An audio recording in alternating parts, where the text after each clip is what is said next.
कि असल में इनको सत्ता में बिठाने वाले कोई और नहीं अपितु बाइडेन थे, और बाइडेन की नीतियों से ट्रंप का बिल्कुल एंटी में रहने का आंकड़ा रहा है कि बाइडेन अगर कुछ करके गए हैं तो ट्रंप उसके उलट ही करेंगे। नंबर एक, बाइडेन जो है वो फाइनेंशियली सपोर्टेड थे जॉर्ज सोरोस और उनके परिवार के द्वारा। जॉर्ज सोरोस ही इनको लेकर के यहां आए थे। जॉर्ज सोरोस के बेटे के साथ इनकी वार्ता, इनकी फंडिंग, तमाम चीजें रही। यही कारण है कि जॉर्ज सोरोस से फंड पाने वाले मोहम्मद यूनुस को ट्रंप ने आते ही अपनी तरफ से बैरियर दे दिया था। किस बात का? कि हम आपको कोई भी सहायता नहीं देंगे। ऐसा करते हुए ट्रंप ने तमाम प्रकार की बांग्लादेश की मदद रोक दी थी। हमने इस पर सेशन भी किया था, और इसी वजह से शेख हसीना ने ट्रंप को अपनी तरफ से याद भी किया था कि sir thank you so much, आप आए हैं तो हमें बहुत उम्मीद है कि बांग्लादेश में आपकी वजह से फिर से शांति की स्थापना होगी।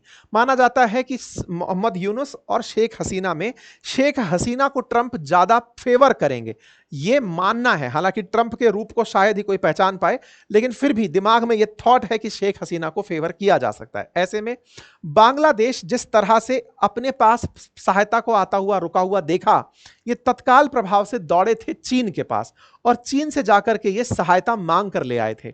इसी बीच में मैंने आपको कहा जैसे कि सोरोस पुत्र के साथ इनकी तस्वीरों का आना हो या इनकी चीन यात्रा हो, ये सब चीजें इकट्ठी होती जा रही थी। और ये सारी की सारी बातें जब चाइना और बांग्लादेश ने एक दूसरे के साथ 9 एग्रीमेंट साइन किए, तो वो 9 एग्रीमेंट पहले चाइना पर भारी पड़े और अब बांग्लादेश पर भारी पड़े। बांग्लादेश को 35% टैरिफ देना होगा, ट्रंप ने अपनी तरफ से यह अनाउंस कर दिया है। एक और जिसको कह सकते हैं कि आखिरी कील ठोकने का जिसने काम किया, वो ये कि ट्रंप और इलॉन मस्क में इन दिनों थोड़ी सी रिफ्ट चल रही है, जैसा कि आप सभी जानते हैं। लेकिन बांग्लादेश ने इलॉन मस्क के स्टार लिंक को कुछ दिन पहले ही परमिशन दी है। जब पता था कि दोनों के बीच में माहौल खराब है, बांग्लादेश ने तत्काल प्रभाव से स्टार लिंक को अपने यहां परमिशन दी। कुछ लोगों का मानना है कि क्या पता इससे ट्रंप नाराज हो और इन्होंने इन्हें राहत ना दी हुई हो। खैर, ट्रंप तो मतलब इलॉन मस्क तो भारत से भी लगातार प्रयास में है, क्या पता इनका मूड अब किस तरफ फिरने वाला है। फिलहाल के लिए 35% टैरिफ की घोषणा हो चुकी है, और उस पत्र में यह साफ लिखा गया है कि चूंकि आप लोगों ने हमसे व्यापार करके बहुत पैसा कमाया है, ऐसे में हम आप पर 35% टैरिफ लगाकर इस ट्रेड डेफिसिट को, व्यापार में हुए घाटे को पाटने का प्रयास कर रहे हैं। यदि फिर भी आपको यह लगता है कि आप हम पर बदले की कार्रवाई चाहते हैं, तो याद रखिएगा जो भी टैरिफ आप अमेरिका पर लगाएंगे उस पर 35% और ऐड हो जाएगा। यानी 35 के बदले में अगर आपने 35 लगाया तो हम उस पर 35 लगा देंगे, यानी कि आपके सामान पर 70% अमेरिका में टैरिफ लगेगा। यह कहते हुए ट्रंप ने अपनी तरफ से धमकी भरा पत्र इन्हें जारी करते हुए पहुंचा दिया है। इन्हें 1 अगस्त से यह सब पे करना होगा। ऐसे में इनके साथ दुविधा क्या आती है? इनके साथ दुविधा यही है कि इनका टेक्सटाइल सेक्टर पूरी तरह चिंता में चला गया है, क्योंकि यहां से बना हुआ सामान अमेरिका एक्सपोर्ट होता है, और अमेरिका एक्सपोर्ट होने वाला सामान अगर इतना ज्यादा टैरिफ लगकर गया तो वो कॉम्पिटिटिव प्राइस में टिक नहीं पाएगा। मान लीजिए 100 रुपए का सामान था अमेरिका में, अब वो 135 का पड़ेगा, क्योंकि अमेरिका 35 रुपए उस पर वसूलेगा।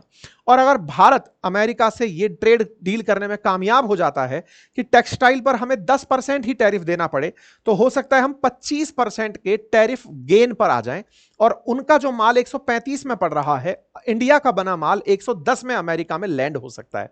ऐसे में भारत का सामान अगर अमेरिका में सस्ता पहुंचता है तो यह अपने आप में बांग्लादेश के लिए चिंता है, भारत के लिए पॉजिटिव है। और भारत के लिए अगर यह चीज पॉजिटिव है तो आज के स्टॉक मार्केट ने इसे पॉजिटिव ही लिया है। 8% तक आज टेक्सटाइल सेक्टर की इंडस्ट्रीज में रैली देखी गई है। अब बांग्लादेश अपनी तरफ से अमेरिका के साथ जो व्यापार करता है आप वो भी देख लीजिए। यूएस को जो एक्सपोर्ट करने वाला सामान है बांग्लादेश के द्वारा, वो और जो इंपोर्ट करने वाला सामान है वो आप एक बार देखें तो टोटल ट्रेड इन दोनों के बीच में $10.6 बिलियन का होता है। अमेरिका मात्र 2.2 बिलियन का सामान बांग्लादेश को बेचता है, और बांग्लादेश 8.4 बिलियन का सामान अमेरिका को बेचता है। आप इससे अंदाजा लगा लीजिए कि यह कितना ज्यादा है। हालांकि भारत के मुकाबले यह बहुत कम है। भारत ट्रेड बेनिफिट ही $40 बिलियन का अमेरिका से अर्जित करता है। ऐसे में फिर भी इनको ये एक मैसेज दे दिया गया है। ये सारे वो देश हैं जिनके साथ अमेरिका ने अपनी तरफ से टैरिफ अनाउंस किए हैं, और कुल मिलाकर इन देशों के साथ हुआ अनाउंसमेंट दुनिया को यह संदेश देने के लिए पर्याप्त है कि आने वाला समय सभी देशों को चिंता में डालने के लिए था कि अगर आप लोग अमेरिका के अनुसार नहीं चले तो आप लोगों पर टैरिफ लगा दिया जाएगा। ठीक है साहब। अब बांग्लादेश में क्या चल रहा है? बांग्लादेश में चल यह रहा है कि ट्रंप की दूसरी नीति का लाभ उठाया जाए। कौन सी नीति? ट्रंप ने अपने इस ऑफर में कहा है कि यदि आपके यहां से कोई भी कंपनी निकलकर अमेरिका आना चाहे तो हमारे यहां उसका स्वागत है। वो अमेरिका आए, हम कुछ ही हफ्तों में उसे वहां पर रहने की जगह देंगे, काम करने के लिए सुविधा देंगे, इन्वेस्टमेंट वो कंपनी अगर वहां करती है तो हम उस पर टैरिफ भी नहीं लगाएंगे। अर्थात 35% का टैरिफ ये एक दिखावा है। अगर आप चाहें तो अपनी कंपनी को भेज दें, हम आपसे जीरो टैरिफ लेंगे। ये जो जीरो टैरिफ वाली बात है इसको समझना होगा। ट्रंप लगातार अपने देशवासियों को यह बताने का प्रयास कर रहे हैं कि मैं टैरिफ लगाकर आप तक सामान भले ही महंगा पहुंचा रहा हूं, लेकिन मेरा मकसद है अमेरिका में इन्वेस्टमेंट लेकर आना। और ट्रंप इस काम के लिए हर देश को यह ऑफर दे रहे हैं कि या तो टैरिफ दो या अपने यहां की किसी कंपनी को हमारे देश में निवेश करने भेज दो। अगर वो कंपनी हमारे यहां निवेश करती है और हमारे यहां रहकर काम करती है तो हम उस पर कोई टैरिफ नहीं लगाएंगे। तो हो सकता है कि बांग्लादेश से बड़ी सारी कंपनियां अमेरिका शिफ्ट हो जाएं। लेकिन क्या यह फिजिबल है? तो आंसर है नहीं। क्यों? बांग्लादेश इसलिए नहीं चलता कि यहां कंपनियां अच्छी हैं, यहां इसलिए चलता है क्योंकि यहां लेबर सस्ती है। बांग्लादेश में लेबर जिस कॉस्ट पर काम कर रही है, अमेरिका में वो लेबर उतने पर नहीं मिलेगी। यही कारण है कि कपड़ा जैसा सेक्टर जो लेबर इंटेंसिव माना जाता है, अगर वो अमेरिका शिफ्ट भी होता है तो वो बेनिफिट नहीं कमा पाएगा क्योंकि वहां सस्ता श्रम उपलब्ध नहीं है। नंबर दूसरा, सस्ता कच्चा माल बांग्लादेश में उपलब्ध है, अमेरिका में नहीं हो सकता। ऐसे में दोनों का फायदा उठा करके बांग्लादेश कैपिटल मतलब मार्केट के अंदर एक टेक्सटाइल हब बनकर उभरा था, जिसको अब आने वाले समय में बड़ी चुनौतियां मिलने वाली हैं। बात भारत की भी कर ही ली जाए तो भारत के बारे में ट्रंप खुद यह अनाउंस कर चुके हैं कि भारत के साथ जल्दी ही ट्रेड डील साइन होने वाली है। यह हुआ कैसे? अभी नेतन्याहू अमेरिका की यात्रा पर थे। नेतन्याहू जब यात्रा पर थे तो नेतन्याहू के सामने हुई प्रेस कॉन्फ्रेंस में ट्रंप खुद बोल पड़े। उन्होंने कहा कि अभी हम लोगों ने अपनी तरफ से ब्रिटेन से और चीन से ट्रेड डील साइन कर ली है और हम इंडिया के साथ जल्दी ही ट्रेड डील अनाउंस करने वाले हैं। इसका मतलब भारत का नंबर ट्रेड डील के अनाउंसमेंट में है। यह ट्रंप के खुद के मुख से मीडिया में बाहर आया। हालांकि साथ में यह भी बाहर आया कि हमने इंडिया और पाकिस्तान के बीच में समझौता करवाया। लेकिन जो भी हो, ट्रंप अपनी तरफ से यह कह रहे हैं कि भारत की तरफ से हमारी डील होने जा रही है। भारत के लिए यह भी फिलहाल एक सकारात्मक खबर है। इनका क्या हुआ वो आपको दिख गया। भारत के साथ क्या होगा 9 तारीख तक होगा या 1 अगस्त तक देखना होगा। लेकिन हां, यह जरूर कहा जा सकता है कि ट्रंप अपनी कही हुई बातों को मनवाने के लिए टैरिफ का फिर से उपयोग करना शुरू कर चुके हैं। इस बीच में एक घटना और घटी, और वो क्या थी? आपको याद होगा, भारत के प्रधानमंत्री अभी ब्रिक्स समिट के लिए ब्राजील की यात्रा पर थे। जब प्रधानमंत्री वहां पहुंचे तो ब्रिक्स की समिट में चाइना की तरफ से चाइना के पीएम, रूस की तरफ से वहां के विदेश मंत्री, बाकी साउथ अफ्रीका, ब्राजील और इंडिया के राष्ट्राध्यक्ष प्रेजेंट थे। ब्रिक्स समिट हुई और चर्चा हुई कि टैरिफ बड़े लगा रहा है अमेरिका। ऐसे में ट्रंप ने ब्रिक्स को एंटी अमेरिका अनाउंस कर दिया और कहा कि यदि ब्रिक्स कंट्री भारत अमेरिका विरोधी कोई भी नीति बनाते हैं तो ब्रिक्स देशों पर मैं 10% टैरिफ लगा दूंगा। ब्रिक्स देशों को अमेरिका विरोधी कंसीडर करते हुए ट्रंप ने ब्रिक्स देश, चाहे वो इंडिया ही क्यों ना हो, 10% टैरिफ लगाने का एडिशनल अनाउंसमेंट किया।